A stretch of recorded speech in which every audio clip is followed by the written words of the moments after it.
Hello friends, आज मैं आपको बताने जा रही हूँ eye inflammation due to artificial light. Artificial light से आईज का इन्फ्लेमेशन हो जाना, आँखों की सूजन आ जाना आर्टिफिशियल लाइट से। आर्टिफिशियल लाइट का मतलब होता है जैसे आपके रूम में जो एलईडी बल्ब जल रहे हैं या फिर आपके जो भी मोबाइल की लाइट है, कंप्यूटर की लाइट है, टीवी की लाइट है, स्क्रीन की लाइट है। इस तरह से क्या होता है, आर्टिफिशियल लाइट है। एक होती है नेचुरल लाइट जो बाहर धूप में आप दिन में देखते हैं जो शाम में ढल जाती है, और दूसरी होती है आर्टिफिशियल लाइट। अब ये लगातार अगर जैसे काम करना है लंबे टाइम, ये तो पता है हर किसी जॉब इस तरह की, और या फिर जो वर्क है वो इस तरह का है कि जिसमें आपको लगातार लैपटॉप में, कंप्यूटर में, पीसी में या मोबाइल में इस तरह से ऑन या टैब में करना है, या फिर आपको जो बड़े स्क्रीन होते हैं। अब इसमें क्या होता है, बहुत ब्राइट लाइट होती तो इसमें यूवी रेज भी है। अब बाई चांस किसी की आइज़ बहुत सेंसिटिव होती हैं, कुछ प्रॉब्लम होती है, जैसे क्या होता है वेंस कमज़ोर होती है, आर्टरीज कमज़ोर होती है, या फिर उनमें कभी कभी क्या होता है कुछ ट्रॉमा हो चुका होता है। इस तरह से अगर आइज़ से रिलेटेड कोई प्रॉब्लम तो वो वीक हो जाती है, उनके जो रेटिना होता है थोड़ा सा वीक होता है। तो अब क्या होता है, उसकी वजह से वो आर्टिफिशियल लाइट को सहन नहीं कर पाते, वो उन्हें चुभने लगती है। अगर तेज़ ब्राइटनेस हो जाती है तो लगातार अगर काम करेंगे तो आंखों में दर्द होने लगता है, सिर में भी दर्द होने लगता है, फिर इन्फ्लेमेशन हो जाता है, यानी सूजी हो जाती है, पफीनेस आ जाती है, स्वेलिंग हो जाती है आइज़ पे। अब वो ड्रॉप डाल रहे हैं हाइड्रेट रखने के लिए, नमी बनाए रखें, आंखों के मॉइस्चर रखें, तो अब क्या होता है कि ड्राई आइज़ की भी प्रॉब्लम हो जाती है, या टेयर आपके जो आंखों के आंसू होते हैं वह बनने होते हैं, तो ये सब प्रॉब्लम क्रिएट करने लगता है। अब क्या होता है, आइज़ का इन्फ्लेमेशन हो गया आर्टिफिशियल लाइट से, वो आर्टिफिशियल लाइट उन्हें सहन नहीं हो रही है। कभी कभी वो अंधेरे में सोना चाहते हैं, मगर वो क्या होता है कभी ज़रा सी भी लाइट जली होती है तो उनसे सहन नहीं हो पाती है। अभी जो आर्टिफिशियल लाइट आंखों में चुभ रही है, प्रॉब्लम क्रिएट कर रही है, तो इसका भी एक्यूप्रेशर से ट्रीटमेंट पॉसिबल है, नेचुरल है, कोई साइड इफेक्ट नहीं है। पहली चीज़, अगर आपको ज़्यादा ब्राइटनेस फील हो रहा है तो थोड़ी देर आंखों को 1-2 मिनट पहले बंद करिए, फिर खोलिए, बंद करिए, इस तरह से फिर ठंडे पानी से आपको अपने आँखों को धो लीजिए, वॉश कर लीजिए थोड़ा सा, और हाथों का ऐसे करके रख लीजिए। इससे क्या होगा, आँखों को रिलैक्स मिलेगा। अब क्या होगा, जब वहाँ की जो मसल्स है थोड़े से रिलैक्स हो जाएंगे। एक तो ये थोड़ा सा कर लीजिए एक्सरसाइज, ठीक है। कुछ नहीं, अगर हाथ गंदे नहीं हो पा रहा तो कुछ हैंकी होगा, टॉवल होगा, उसको ऐसे करके रख लीजिए। इससे क्या होगा, जो लाइट्स आपको डिस्टर्ब कर रही है वो थोड़ा आपको डार्कनेस आ जाएगा, अंधेरा सा आ जाएगा। अब क्या होगा, अब बाकी तो आप डॉक्टर से कंसल्ट कर लीजिए इमरजेंसी में, अगर आइज़ में कोई ज़्यादा प्रॉब्लम आ गई है, ठीक है।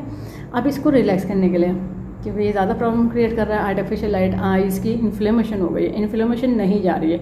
कोई भी आई ड्रॉप एलोपैथी के डालें तो इन्फ्लेमेशन नहीं रिड्यूस हो रही है आइज़ की आर्टिफिशियल लाइट की वजह से, क्योंकि बार बार लगातार एक ही कमरे में बंद नहीं रहना चाहिए, कुछ नेचुरल उसमें भी जाना चाहिए, बाहर की एयर में भी जाना चाहिए, खुले में भी जाना चाहिए, जिससे क्या होता है कमरे की बंद लाइट से बाहर निकल करके आंखें दूर तक देख सकें। एक होता है शॉर्ट डिस्टेंस, एक होता है लॉन्ग डिस्टेंस। अगर लॉन्ग डिस्टेंस नहीं देख पा रही है तो आंखों में प्रॉब्लम आ जाती है, ठीक है। अब उसमें क्या होगा कि आप बाहर का अगर नेचर देखेंगे, ग्रीनरी देखेंगे, तो आंखों को रिलैक्स मिलेगा। एक तो ये कर लीजिए, ग्रीनरी की तरफ को थोड़ा चले जाइए, ग्रीनरी की तरफ देख लीजिए, जिससे कि आपको रिलैक्स मिल सके। घर से बाहर को आपको थोड़ा चले जाइए, एक वॉक ले लीजिए और थोड़ा इस चीज़ के स्ट्रेस हटाइए, ठीक है। अब जो मैं पॉइंट बताने जा रही हूँ लगाने के लिए, ज़रूरत होगी डॉक्टर टेप की, पेपर टेप की, किसी मेडिकल या सर्जिकल की शॉप से ले लीजिएगा। 1/2 इंची का टेप है, स्किन फेलर टेप है, कोई ऐसा टेप नहीं यूज़ करेगा, इस बात का ध्यान रखिएगा। जिन्होंने कोर्स करा है उन्हें पता है कि पेशे में यूज़ होती है बियॉन्ड मैग्नेट, जो एक तरफ से येलो होती है और वाइट होती है एक तरफ से, ठीक है। टोन सीडेटर का काम करती है, प्लस माइनस एनर्जी होती है, नॉर्थ पोल साउथ पोल। ये भी मैग्नेट ह्यूमन बॉडी के प्रेशर पॉइंट को स्टिमुलेट करने के लिए, बैलेंस करने के लिए बनाई गई है। इसमें पावर उतनी दी गई जो ह्यूमन बॉडी के प्रेशर पॉइंट को स्टिमुलेट कर सके, बैलेंस कर सके। पॉइंट जो मैं बताने जा रही हूँ टीसीएम का बताने जा रही हूँ, जिन्होंने टीसीएम पढ़ी वो लोग समझ जाएंगे, बाकी लोग लोकेशन देख करके पॉइंट लगा लीजिएगा। टीसीएम के पॉइंट पे आपको बियॉन्ड मैग्नेट लगानी है। जिन्हें कलर की नॉलेज है वो लोग कलर लगा सकते हैं।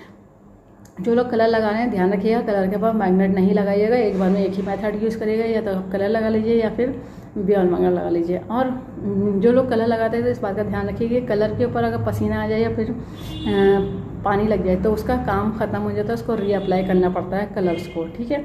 अब जो पॉइंट बतानी है उसको समझ लीजिए। ये हमारी इंडेक्स फिंगर है, इंडेक्स फिंगर और थंब की तरफ जो मेरिडियन चलती है वो लार्ज इंटेस्टाइन की चलती है। तो देखिए ये हमारी अपर जॉइंट है, अपर जॉइंट से थोड़ा ऊपर चलेंगे नेल की तरफ जो स्किन है, तो इसको कहते हैं लार्ज इंटेस्टाइन का 4 पॉइंट, LI4। दूसरा पॉइंट आएगा थंब में। थंब में देखिए ये हमारे जॉइंट है, ये जॉइंट में जो इधर की तरफ का गोल हिस्सा है हड्डी का, इसके बराबर में जो स्किन नेल के साइड की स्किन है उससे सीधी अगर लाइन आएगी तो ये जो टच होते हुए यहाँ पे आएगी, ये जॉइंट से थोड़ा ऊपर है नेल की तरफ। इस पॉइंट को कहते हैं गॉल ब्लैडर का 20वां। ये गॉल ब्लैडर का 20 है, ये LI4 है, लार्ज इंटेस्टाइन का 4, गॉल ब्लैडर का 20। इस inflammation of eyes due to artificial light के अकॉर्डिंग ये पॉइंटों को करा जाएगा सीडेड। सीडेड करने में मैग्नेट की येलो विजिबिलिटी होती है टेप में से, तो सीडेड कहलाता है। स्किन पर जो टच होना है वो वाइट टच होना है। तो देखिए मैं एक पॉइंट आपको अप्लाई करके दिखा दे रही हूँ। ये देखिए इस तरह से दोनों हाथों में लगा लीजिए। ये येलो विजिबल हो रहा है तो हमारा हो गया सीडेड। 10 से 12 घंटे लगा के रखिए, डेली लगाइए जब तक कि आपकी इन्फ्लेमेशन ऑफ आइज़ की प्रॉब्लम सॉल्व ना हो जाए। और अगर इन्फ्लेमेशन ऑफ आइज़ रेडनेस भी हो रही है, साथ में ज़रूरत से ज़्यादा पानी भी बह रहा है, तो उसके पॉइंट अलग से ऐड ऑन करे जाएंगे। ये इसमें नहीं है, सिर्फ inflammation of eyes artificial light के थ्रू जो हो रहा है, अगर स्टार्टिंग स्टेज है तो ये कंट्रोल कर ले जाएगा। अगर साथ में पेन भी हो रहा है तो पॉइंट और ऐड ऑन करने पड़ेंगे डायग्नोस करने के बाद कि रीज़न क्या है, क्योंकि कभी कभी कोई बॉडी के अंदर इंटरनल ऑर्गन की वजह से डिस्टर्बेंस आने की वजह से वो आपको प्रॉब्लम क्रिएट कर देता है।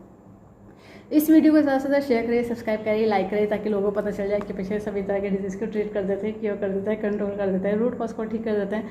फ्यूचर में दोबारा कभी प्रॉब्लम नहीं आती। बस लाइफ स्टाइल को ठीक रखना होता है। बेल आइकन प्रेस करना ना भूलिएगा। जब भी मैं नया वीडियो अपलोड करूँगी तो आपको लेटेस्ट नोटिफिकेशन मिल जाएगा। लाइक करना ना भूलिएगा। इस वीडियो को एंड तक देखने के लिए thank you very much. See you next time.